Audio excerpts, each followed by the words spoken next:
This is a soap opera. Is this a constructive soap opera? I don't care about JCPenney's. They're not the premier retailer. They're not the high end. They're not the Target or Walmart. This is just a couple of rich guys, a couple of billionaires fighting. It makes for great drama. It makes for great theater. But for the typical investor, it's a sideshow.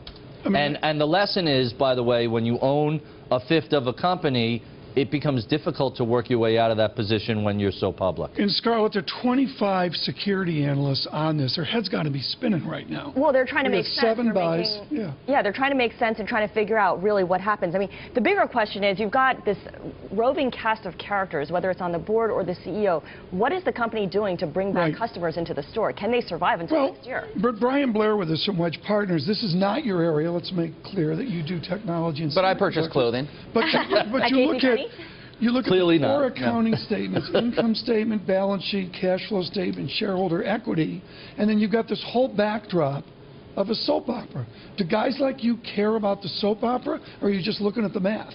It's just the math, just the fundamentals. The point was made earlier. What matters is not really who's running the ship. It matters. Are they doing anything to get consumers into stores? What are they doing on the product line? Are they refreshing the clothing in a way that is bringing customers into the stores? It reminds me of Gap maybe 10, 15 years ago. Nobody cared about Gap for a while. They brought somebody in, they refangled all of their clothing, and they did it in a way that it was hip and affordable, and they brought a lot of consumers in, and Gap had a great run for a number of years as a result of that.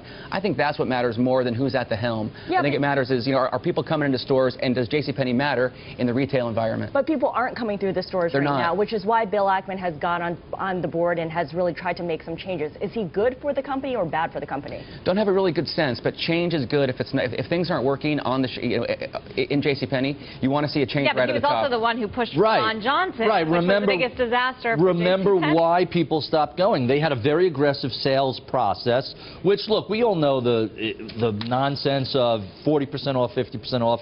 Everybody's pretty plugged into that. When they went to that one pricing, people left the store in droves, and Ackman was behind the man who put that policy into place. So you have to think they're now going back to the pre-Ackman, hey, we have stuff on sale. Let's quote Mr. Ackman in the press release from JCPenney. Mr. Ackman said, during my time on the JCPenney board of directors, I've always advocated for what I believe to be in the best interests of the company, its stockholders, employees, and others. At this time, I believe that the addition of 2 new directors and my stepping down from the board is the most constructive way forward for JCPenney and all other parties involved. But Brian Blair, I mean, for some of the companies you follow here, this rise of activism can work. It can be effective. Absolutely. But do they really need to take it this public and get this dirty about it? It's one of the only ways you can affect change, right, is by making it public and making a big stink out of it. That's one of the only ways that you can maybe get a board to agree on making a change. Where has it worked? It's worked with BlackBerry. It's worked with Nokia. Nokia's old CEO out because they were failing. BlackBerry, big stink for a while. They had 2 co-CEOs. One of them just stepped down. And a lot of that comes from, I think, a big public outcry. Is it working with Dell?